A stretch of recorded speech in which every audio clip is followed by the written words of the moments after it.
In 1995, I mailed a program director a ransom note. Yep, cut the words out of magazines with scissors, glued them to a piece of paper, made a color copy, put this in an envelope with my air check, and yep, I got the job.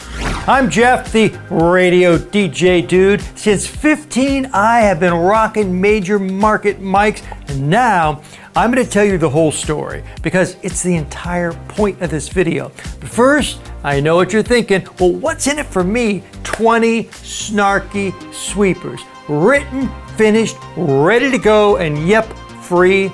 You got it. But even sassier, I built a prompt that actually writes 20 of these babies every day and does so according to what's in the news. Or if you're in a small market where not a lot's going on, it pulls whatever your town is famous for and riffs on that instead. I'm going to run it live at the end of this video so you can see exactly what it spits out, and even more important, why it matters. Okay, 1995, here's how you got a radio job back then. You saw a listing in R&R, you made a demo tape, you typed up a resume, and you put both of these into a manila envelope, and you shot it off to a program director you have never met. And so did 232 other people.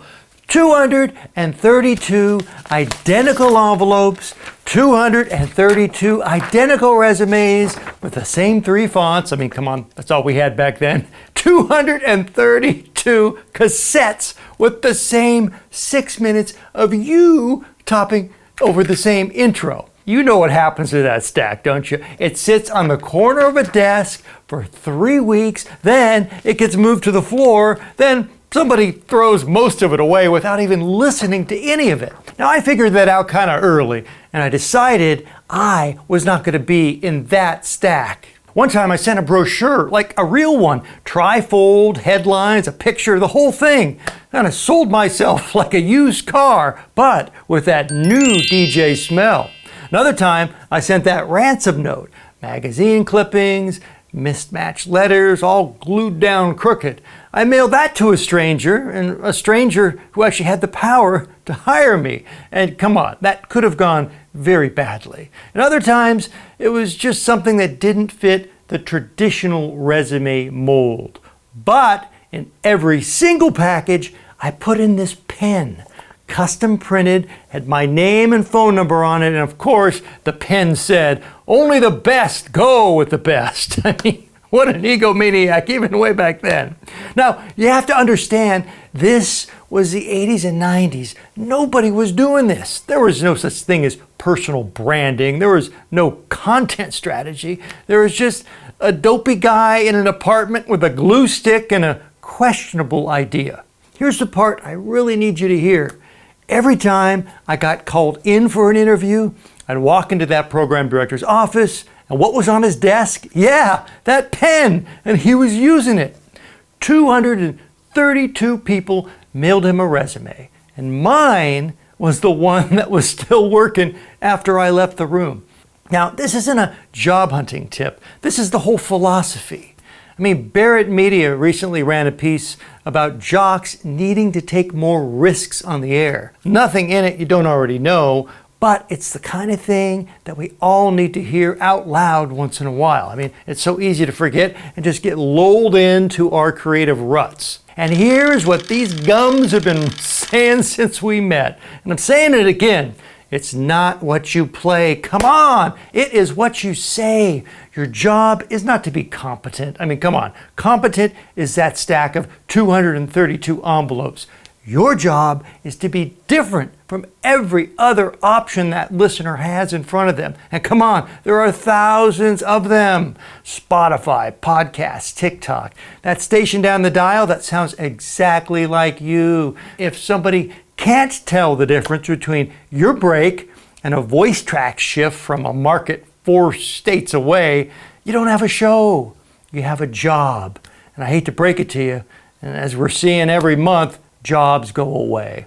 I know what a lot of you are thinking, because I thought it too. Great, Jeff, I try something weird and my PD writes me up. Now, that's real, I get it, and I'm not going to pretend that it isn't, but come on, you have to be honest about the alternative. You play it safe, you hit every post, you read the liner card exactly as written, you never say anything that wasn't approved, and you do that for 5 years, and then the cluster consolidates and you get walked out to the parking lot anyway. You're not choosing between risk and safety. You're choosing between risk and just a slower version of the same ending. We all know where that old radio playbook leads. We've all watched it lead to the same spot. So at this point, what exactly are we protecting? We have nothing to lose anymore, which means now is the time to try that thing. Now, one caveat, because I don't want anyone getting fired and then blaming me. Unexpected is not the same as reckless. The ransom note was weird. It really wasn't unprofessional, but it didn't cost anybody anything. Worst case, a PD laughs and throws it out, and I'm exactly where I would have been anyway. Same rule on the air. Don't put the license at risk. Don't embarrass a client. Don't punch down at your audience. But being memorable, being funny, saying something out of the blue that makes a guy in a truck actually look at his radio for a second, now that's not a risk. That is your job description. So here's why I told you the pen story. That was 1995. This is 2026. Different tools, exact same move. I refused to send the expected thing back then. And I am refusing to run the expected thing now on my all 80s flamethrower, XXX80s.com. Which brings me to sweepers. Because come on, sweepers are the most wasted real estate in all of radio. Same 11 liners recorded once, running for the past 2 years, until they're just noise between songs. Nobody hears them. Nobody has ever heard them. Unless the sweeper actually says something about what happened yesterday, or about that giant fiberglass cow on the edge of town that everybody in your market drives past every single day. Then it's not furniture anymore. It's a moment.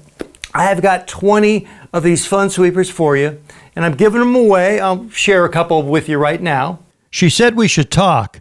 Nothing good has ever followed those words, except XXX80s. Nobody who talks for 4 straight hours has anything to say, except XXX80s. AI is coming for every job, except this one. I mean, a robot can't say something this dumb with this much confidence.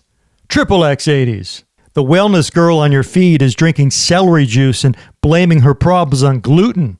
Meanwhile, your wellness routine? XXX80s. And that's just 4. There are 16 more in the file. The link is right down here in the description. Of course, they're free. I want you to take it, run with it, get these babies on the air, and just have fun. Now we're getting to the good stuff, and the part I really wanted to show you. The problem with those prefab liners, well, yeah, they're prefab. They're really never about anything in particular. So I built a prompt that fixes all that. You tell it national or local, then you give it your call letters, and if you're local, you give it your town. Then it goes out and pulls what's actually happening right now, and then of course it throws out anything tragic or off limits, and then it writes you 20 snarky sweepers about all of it. So let's try one of these small markets as an example. We're going to kick it into gear with local mode and see what it will do with Roswell, New Mexico. Look at this. Already searching UFO festivals, the calendar. This is good stuff. So it's going to get hyper local and hopefully turn out sweepers that, poke fun, but in a gentle and loving way for your local community. And again, your listeners are not expecting to hear anything other than variety keeps your favorites fresh. All the hits from the 70s, 80s, 90s, and today. Oh, that's audio Ambien right there. So no. We are going to flip this script and come up with some scripts that, will jolt people awake. Roswell has a museum dedicated entirely to something the government swears never happened. 5 million people have paid to see evidence that officially doesn't exist. That's marketing. Triple X80s. In 1947, the military told Roswell it was just a weather balloon. Nearly 80 years later, nobody in this town has ever believed a single forecast. Triple X80s. Before the saucers, our big welcome sign called Roswell the dairy capital of the Southwest. Turns out little green men move a lot more merch than cows. Sorry, cows. Triple X80s. Something else I really like about this, it gives you the source and the shelf life. Most of these for Roswell, as you know, you'd expect, are evergreen, but some of them, they actually, here's shelf life 1 week due to a recent UFO festival. This allows you to generate timely, topical, and sarcastic content based on the very town, the very community that you serve. And come on, if you're already running a local station, it shows that you care enough to shine the light on that community you serve, and you're giving your listeners something they cannot get anywhere else. So why not make sure that your imaging matches? Have your sweepers and liners come to life and equally spotlight the area that you're serving, but in a fun way. Even the Duncan sign in Roswell is held up by a giant alien. That poor guy crossed the entire galaxy just to end up working part-time in marketing. Triple X80s. So just like that, crazy quick. You do that tomorrow morning and you've got a week of imaging that nobody else on your dial has. So that prompt that you just experienced in real time, that now lives inside Mic Rockers. That's my new community, totally affordable, and a lot of what I'm building now actually hits there first. But more important than any of that, it's just a cool spot for all things radio and for people who still are passionate about it. We even do monthly live Zoom calls. So that's 20 seconds of pitch. I'm done with that. If you're interested, well, the link is right down here if you want to come on in and enjoy the community that we're building. So look, I don't know if the ransom note was a solid idea. I mean, objectively, it was probably a tad nutty at the time, but that program director actually remembered my name.